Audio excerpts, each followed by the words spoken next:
Hello भाई, स्वागत है एक बार फिर से हमारे यूट्यूब चैनल में।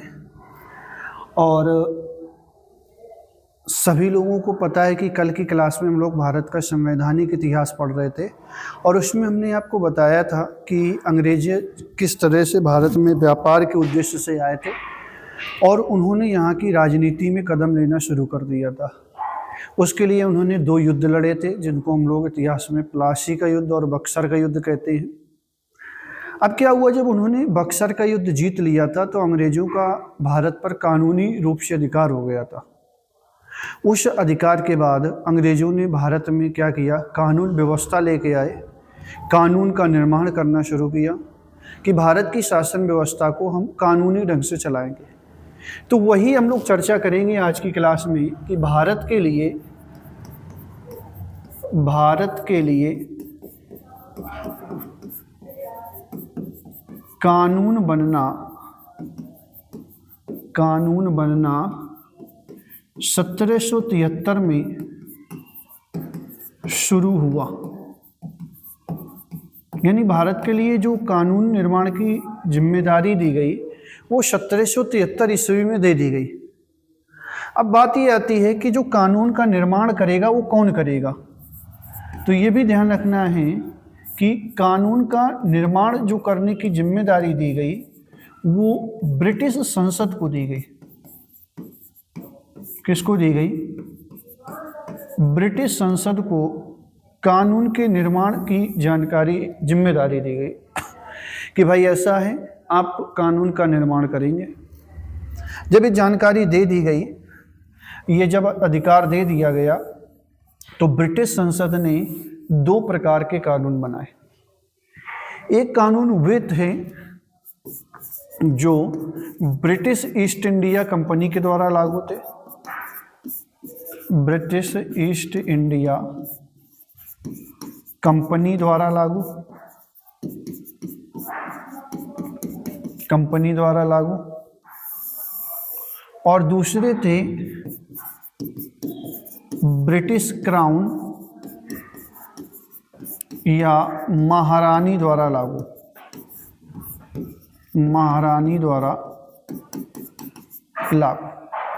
ये दो तरह के कानून ब्रिटिश संसद ने बनाए।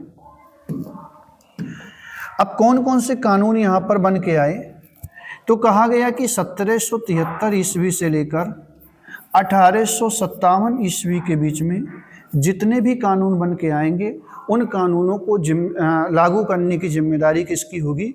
वो होगी ब्रिटिश ईस्ट इंडिया कंपनी की। और इसमें कहा गया कि 1858 से लेकर 1947 के बीच में जितने भी कानून आएंगे उनको लागू करने की जिम्मेदारी किसकी होगी? तो महारानी की होगी। ये बात आपको क्लियर हो गई होगी। आप इसको समझें, ठीक है, आप इसको समझें, ये आपको ध्यान में रखना है। अब यहाँ पे देखते हैं कि कौन कौन से कानून बन के आए। यहाँ पे कौन कौन से कानून बन के आए, तो एक कानून आया 1773 ईस्वी में, एक कानून आया 1781 ईस्वी में, एक कानून आया 1784 ईस्वी में, एक कानून आया 1813 ईस्वी में, एक कानून आया 1833 ईस्वी। इतने कानूनों को यहाँ पे पढ़ना पड़ेगा। यहाँ पे जो कानून आएंगे, 1858 ईस्वी के कानून आया, 1861 में कानून आया, 1909 में कानून आया, 1919 में कानून आया, 1935 में कानून आया और 1947 में कानून आया। तो यहाँ तक जो कानून आएंगे वो ब्रिटिश महारानी के द्वारा लागू किए जाएंगे। बात क्लियर हो गई होगी। तो अगर ये बात क्लियर हो गई हो तो फिर इसकी चर्चा हम लोग आगे करेंगे। आप लोग इसका स्क्रीनशॉट ले सकते हैं, ठीक है। जल्दी से स्क्रीनशॉट लें इसका।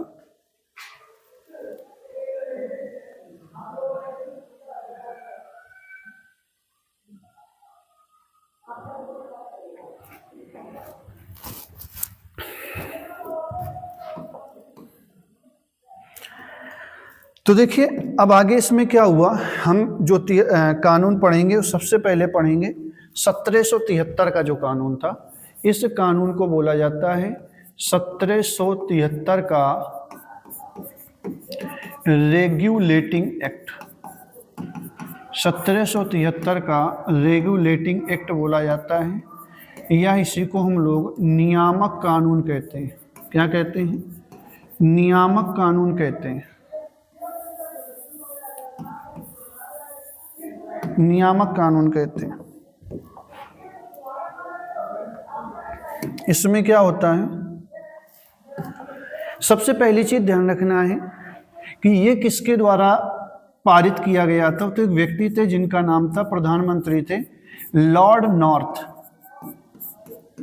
द्वारा गठित गुप्त समिति की सिफारिश पर, गुप्त समिति की सिफारिश पर पास हुआ। ठीक है, तो ये प्रधानमंत्री जो लॉर्ड नॉर्थ थे उनके द्वारा गुप्त समिति गठित की गई, उसकी सिफारिश के आधार पर इसको क्या किया गया था, पास किया गया था। दूसरा, यह अंग्रेजों द्वारा, यह अंग्रेजों द्वारा भारत में लागू, भारत में लागू प्रथम लिखित कानून था। प्रथम लिखित कानून था, ये भी ध्यान रखना है। प्रथम लिखित कानून कौन सा था, तो आपको ध्यान में रखना है 1773 का रेगुलेटिंग एक्ट था।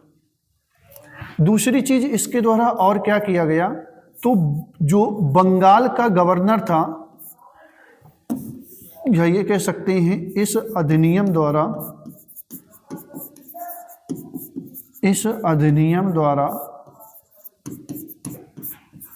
बंगाल के गवर्नर को, बंगाल के गवर्नर को गवर्नर जनरल, गवर्नर जनरल बना दिया गया, बना दिया गया। और बना कौन गवर्नर जनरल, तो उसका नाम था लॉर्ड क्लाइव। क्या नाम था, लॉर्ड क्लाइव। ये भी आपको ध्यान में रखना। और क्या हुआ, तो अगला प्रावधान आया, क्या प्रावधान आया कि इस अधिनियम के द्वारा, इस अधिनियम के द्वारा या एक्ट के द्वारा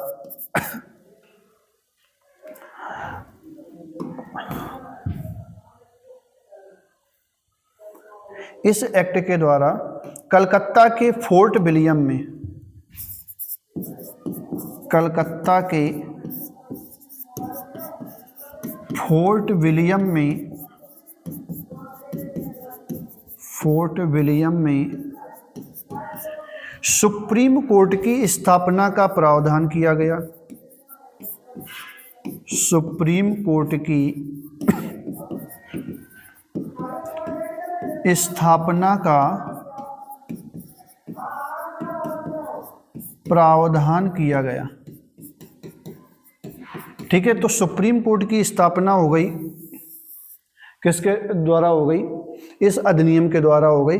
और यहाँ से 2-3 पॉइंट ये इम्पोर्टेंट है कि स्थापना कब हुई थी।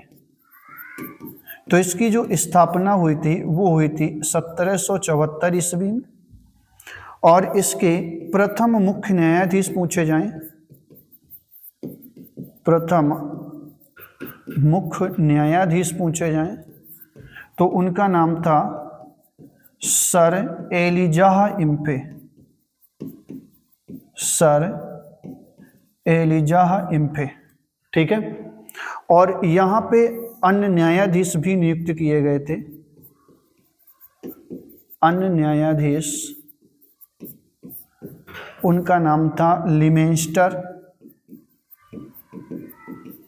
लिमेंस्टर, चेम्बर्स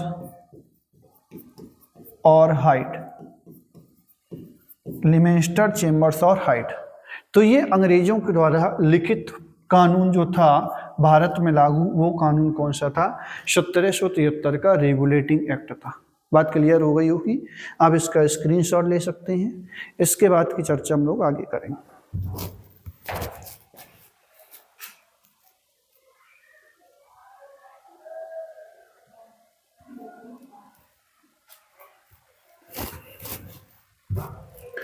1773 के रेगुलेटिंग एक्ट के बाद जो अगला अधिनियम आया था वो था 1781 का अधिनियम। 1781 का अधिनियम। अब देखिए जो 1781 का अधिनियम था, ये अधिनियम आया क्यों था? तो जो 1773 का अधिनियम था, 1773 का रेगुलेटिंग एक्ट था, उसमें कुछ कमियां रह गई थी। उस कमियों को दूर करने के लिए ये अधिनियम आया। कौन सा? 1781 का जो अधिनियम आया था, इसको भी हम लोग किस नाम से जानते हैं? तो इसको भी बोलते हैं एक्ट ऑफ सेटलमेंट। क्या बोलते हैं? एक्ट ऑफ सेटलमेंट बोलते हैं। Act of settlement.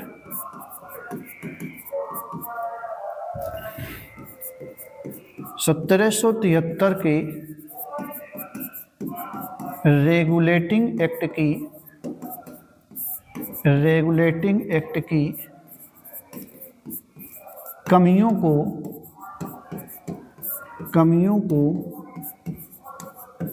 दूर करने के लिए यह एक्ट आया।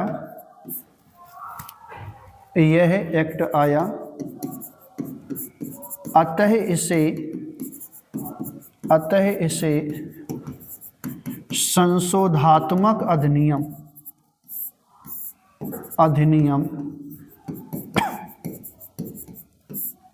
कहते हैं। संशोधन करने के लिए आया था, इस वजह से इसको संशोधात्मक अधिनियम बोलते हैं। ठीक है, सॉरी। अब इसके बाद जो आया, अगला अधिनियम आया, वो आया 1784 का अधिनियम। 1784 का अधिनियम, इसको हम लोग बोलते हैं पिट्स इंडिया एक्ट। क्या बोलते हैं? पिट्स इंडिया एक्ट बोलते हैं। और पिट्स इंडिया एक्ट क्यों बोलते हैं? क्योंकि जिस समय यह अधिनियम पास हुआ था, उस समय ब्रिटेन के जो प्रधानमंत्री थे, उनका नाम था विलियम पिट्स। क्या नाम था? विलियम पिट्स नाम था। इस वजह से इसका अधिनियम का नाम भी क्या पड़ा? पिट्स इंडिया एक्ट पड़ गया। 1784 में आया, तो ये ध्यान रखना है। अब इसमें क्या हुआ कि जैसे कंपनी, आपको पता है कि जो ब्रिटिश ईस्ट इंडिया कंपनी थी, वो भारत में जो आई थी, उसका एकमात्र जो उद्देश्य था वो व्यापार करना उद्देश्य था। लेकिन यहाँ पर उसने राजनीति में भी हिस्सा लेना शुरू कर दिया। तो यहाँ पर उसने जो कंपनी था, कंपनी के कार्यों का बंटवारा कर दिया। ठीक है, तो इस अधिनियम के द्वारा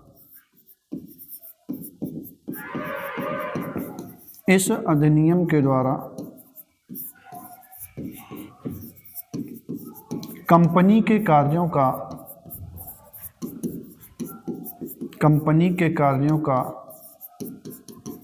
बंटवारा किया गया।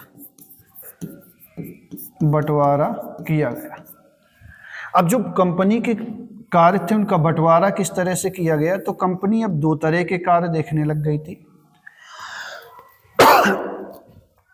एक व्यापारिक कार्य और राजनीतिक कार्य। तो यही कार्य क्या कर दिए गए? अलग अलग कर दिए गए। और अलग अलग करने के बाद इनकी अलग अलग एक टीम बना दी गई।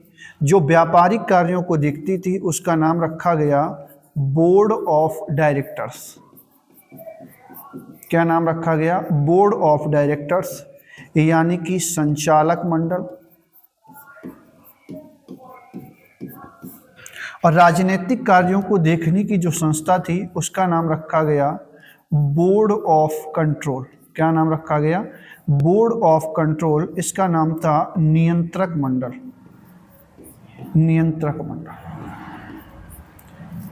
कई बार ये क्वेश्चन कुछ इस तरह से भी पूछ लेता है कि बताइए किस अधिनियम के द्वारा कंपनी के राजनीतिक कार्य और व्यापारिक कार्य अलग अलग हुए। तो यहाँ पे आप ध्यान रखना है कि इस एक्ट द्वारा या इस अधिनियम के द्वारा कंपनी के राजनीतिक व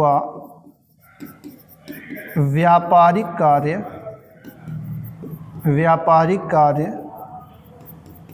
अलग अलग हुए। ठीक है, स्क्रीनशॉट ले लीजिए आप इसका जल्दी से।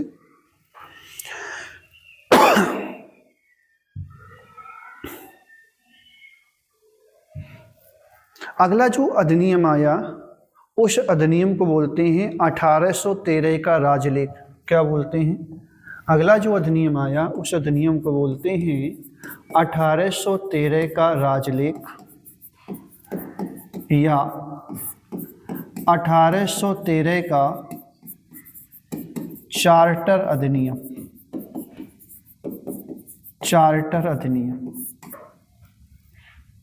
अब भाई इसके द्वारा क्या किया गया?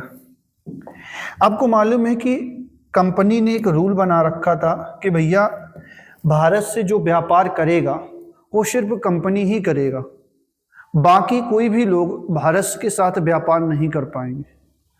तो इस अधिनियम के द्वारा जो कंपनी का व्यापारिक एकाधिकार था उस व्यापारिक एकाधिकार को समाप्त कर दिया गया, यानी कि सभी जो ब्रिटिश थे उनको व्यापार करने की अनुमति मिल गई।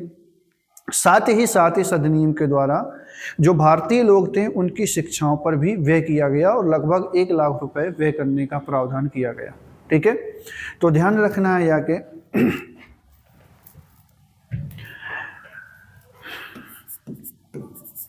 इसके द्वारा यानी इस अधिनियम के द्वारा भारत में कंपनी के व्यापारिक एकाधिकार को समाप्त कर दिया गया।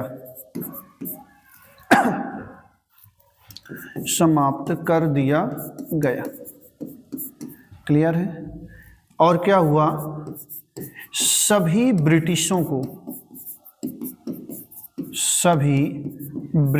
को भारत से व्यापार करने की अनुमति मिल गई।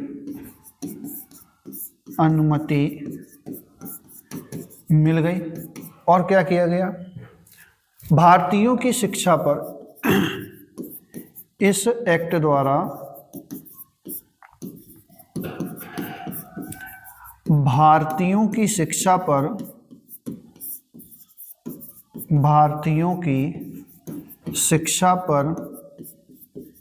व्यय के लिए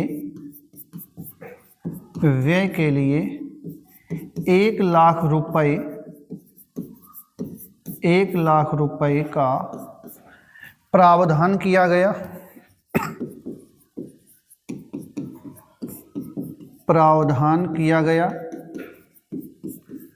और क्या हुआ? इंग्लिश मिशनरियों को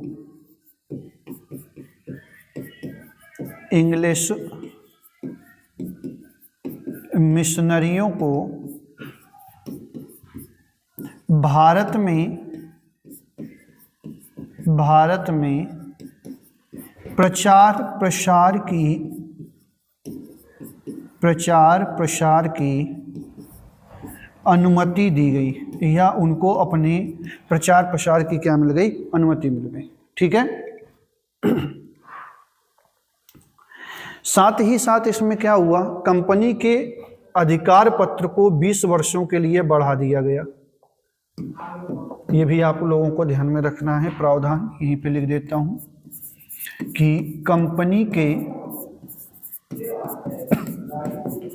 अधिकार पत्र को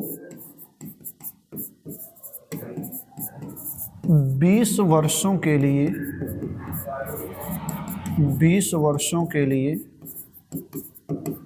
बढ़ा दिया गया। ठीक है, आप स्क्रीनशॉट ले लें और इस क्लास को हम यहीं तक रखेंगे। इसके आगे की चर्चा नेक्स्ट क्लास में होगी। उम्मीद करता हूँ आप लोगों को क्लास पसंद आई होगी। क्लास को लाइक करें, चैनल को सब्सक्राइब करें, ज़्यादा से ज़्यादा शेयर करें। जय हिंद, जय Bharat, tata, bye bye, take care.